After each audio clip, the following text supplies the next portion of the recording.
Hi guys, welcome to the Cobra Commander debacle. That's what I'm going to call this week's video. And I'm going to talk about this guy here, mostly, the 1987 Battle Armor Cobra Commander.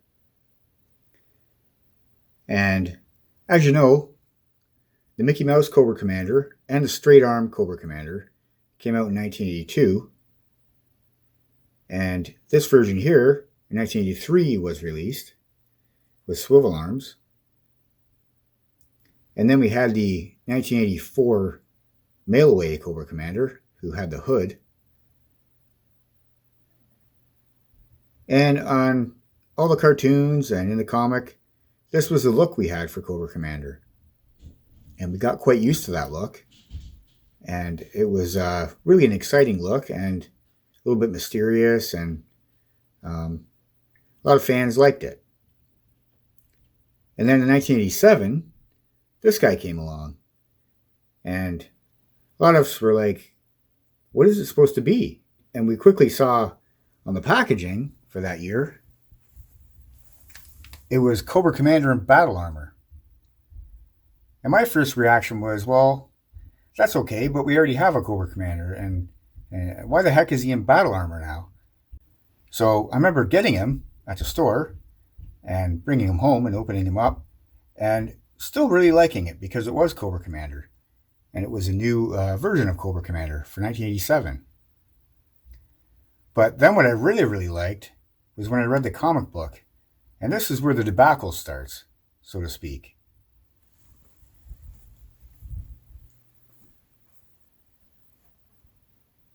In issue 55 and 56, Cobra Commander and Destro narrowly escape the pit.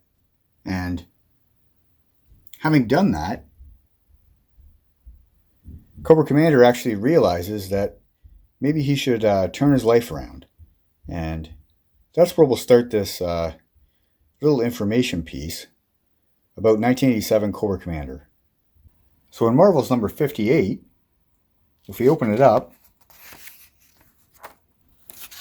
we find out that Billy, who is Cobra Commander's son, has been tragically injured. And Cobra Commander is taking his son to a Crimson Guardsman named Fred 6. And Commander has already disguised himself by taking off his mask. And he has this mustache and his glasses, this funny hat, and a blue suit. And he goes to this garage to meet Fred 6. And he shows Fred 6 Billy, who has slipped into a coma.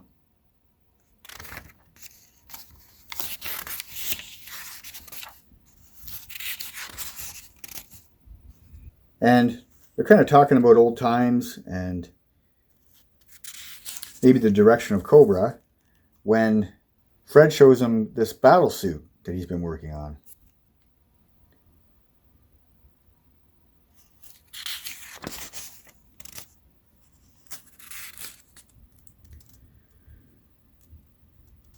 So Commander puts it on and tries it out. Fred shows him how indestructible it is by firing some rounds off at him, and he can see that it actually gives him more strength. He can crush like an entire engine block. And then they hear a noise coming from the ambulance.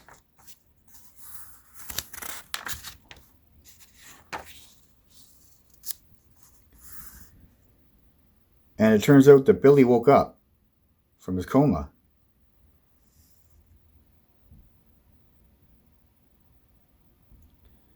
And then Cobra Commander gets really emotional. The saga continues in number 61, which is a July 1987 issue. And on page 10 is when Cobra Commander finally realizes and comes to the decision that he's no longer going to be the leader of Cobra. And he's just going to retire and go to his son and, change his life and do something good with it. And this kind of scares Raptor and Fred 6. And Fred 6 shoots Cobra Commander in the back with a pistol.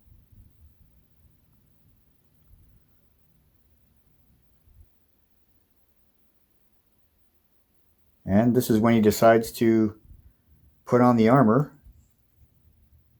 and become the imposter. So the 1987 Cobra Commander in battle armor is actually Fred 6, Crimson Guardsman who killed Cobra Commander. And then, of course, after about 40 issues, Cobra Commander finally returns.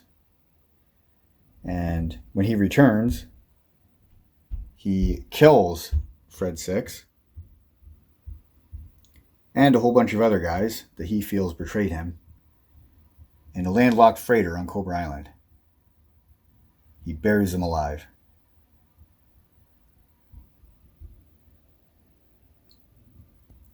And here's a famous issue when Cobra Commander is back, number 100.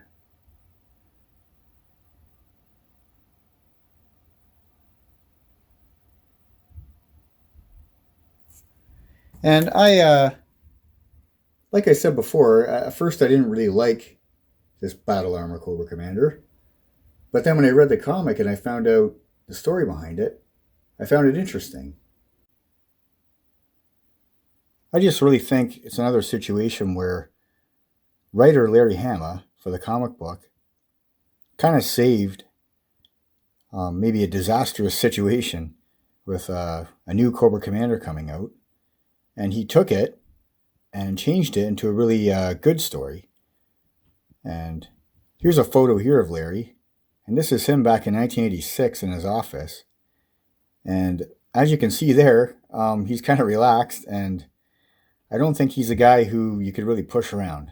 Let's say that. So there's stories of, the production team coming in and managers and bosses and stuff kind of telling him maybe what he should do for the book.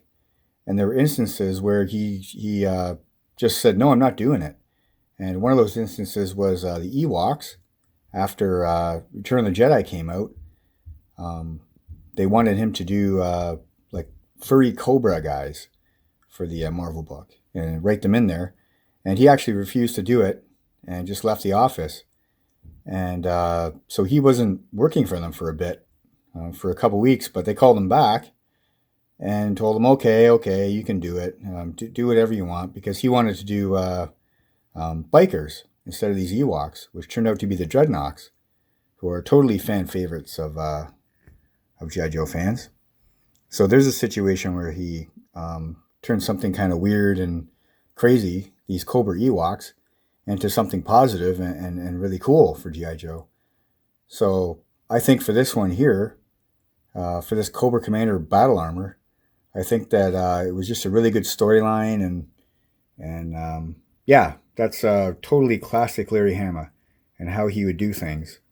And I really admire that about him, that, you can't push him around, and he kind of kept G.I. Joe safe, for a long time. Kind of didn't let them do any of these crazy ideas in his book. And he never actually let them put Globulus, as in the 87 movie, into his book. And I think that's awesome. And although I didn't like that Cobra Commander was murdered, and I remember reading in the letters section back then, a lot of kids and teenagers and people wrote in, and they were really pissed off that Cobra Commander had been written out of the book. And they demanded that Cobra Commander would come back, or else they wouldn't read another issue. So, it was a bit of a thing that way. But looking back at it now, it made it interesting, and I think it made it a lot better story that maybe could have been in the 1987 G.I. Joe movie. It was supposed to be a theatrical release, where they had Globulus and Cobra Law and all that wacky science fiction stuff. Maybe if they had this story in there where Cobra Commander is murdered and this Fred guy comes in and and then eventually have it where Cobra Commander comes back. I think that would have been maybe a neat story for that movie. But who am I to pick that? Just a guy who comments on G.I. Joe and talks about G.I. Joe. So maybe that movie's fine, and I should just be quiet. But anyway, hope you guys liked this video. I know it was pretty short, and maybe not that involved, but I really enjoyed doing it, and I thought I'd end this video on a couple of notes. Number one is it's my brother's birthday coming up, and I was going to do a Sky Striker video for him, but I kind of ran out of time. So, happy birthday, and hope you have a good one. I promise I'll have that Sky Striker video for you next week. And another cool thing that happened, I've talked about before on this channel, is the fact that one of the bands that I kind of remember as a kid going along with my G.I. Joes, especially back in 1984, was Motley Crue. And Mixmaster Shane and I were able to go and see them after a long time of them being retired. They came out of retirement after the movie to play for the fans. So there I am there in 1984. I've shown this photo before on this channel, and I wore that for school picture day, and I remember my teachers were not too happy about that, but I didn't care because I loved Motley Crue and I love G.I. Joe, and these are some of the 1984 guys from that year in particular that I really liked. But yeah, anyway, I thought to end this video I'd put some footage of the concert that we went to. It was up here in Toronto, Canada, and there were 43,000 people there. It was totally awesome, and Shane really had a good time, and it's just one of those things that you'll never forget. So here we go.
Missing them. Or the rest. You're the rest. And the rest. And the rest. Well, I'm delighted. All right. Hey, Greta. Yes. What color panties are you wearing? Moving right along, gentlemen. Always nice to see you. Nikki, see if you can't bring some other friends next time. Anyway, thank you, Motley Crue.